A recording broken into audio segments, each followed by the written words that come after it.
एक बार की बात है कि एक शिष्य अपने गुरु का बहुत आदर सम्मान किया करता था।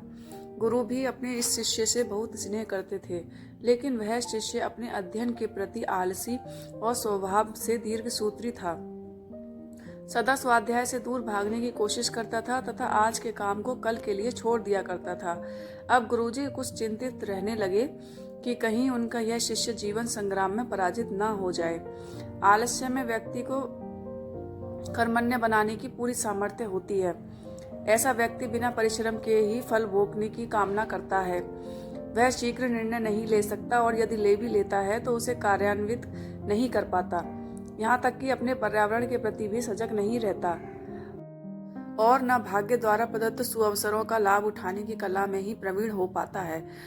उन्होंने मन ही मन अपने शिष्य के कल्याण के लिए एक योजना बना ली। एक दिन एक काले पत्थर का एक टुकड़ा उसके हाथ में देते हुए गुरुजी ने कहा, मैं तुम्हें यह जादुई पत्थर का टुकड़ा 2 दिन के लिए देकर कहीं दूसरे गांव जा रहा हूँ। जिस भी लोहे की वस्तु को तुम इससे स्पर्श करोगे वह स्वर्ण में परिवर्तित हो जाएगी, पर याद रहे कि दूसरे दिन सूर्यास्त के पश्चात मैं इसे तुमसे वापस ले लूंगा।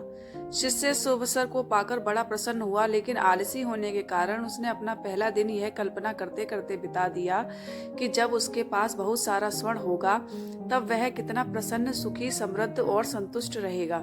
इतने नौकर चाकर होंगे कि उसे पानी पीने के लिए भी नहीं उठाना पड़ेगा। फिर दूसरे दिन जब वह प्रातःकाल जागा, उसे अच्छी तरह से स्मरण था कि आज स्वर्ण पाने का दूसरा और अंतिम दिन है। उसने मन में पक्का विचार किया कि आज वह गुरुजी द्वारा दिए गए काले पत्थर का लाभ जरूर उठाएगा। उसने निश्चय किया कि वो बाजार से लोहे के बड़े बड़े सामान खरीद कर लाएगा और उन्हें स्वर्ण में परिवर्तित कर देगा।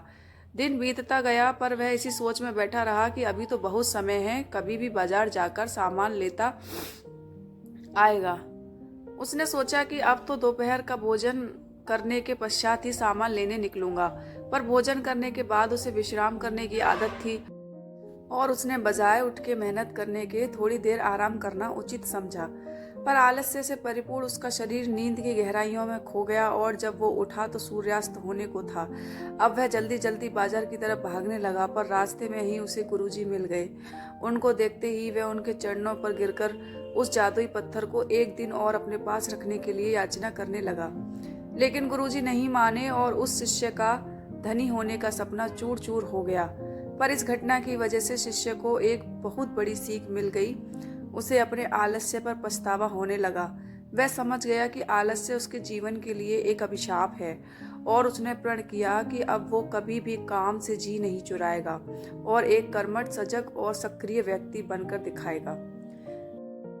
जीवन में हर किसी को एक से बढ़कर एक अवसर मिलते हैं, पर कई लोग इन्हें बस अपने आलस्य के कारण गंवा देते हैं। यदि आप सफल, सुखी, भाग्यशाली, धनी अथवा महान बनना चाहते हैं तो आलस्य और दीर्घ सूत्रता को त्याग कर अपने अंदर विवेक, कष्टसाध्य, श्रम और सतत जागरूकता जैसे गुणों को विकसित कीजिए। और जब कभी आपके मन में किसी आवश्यक काम को टालने का विचार आए तो स्वयं से एक प्रश्न कीजिए, आज ही क्यों नहीं।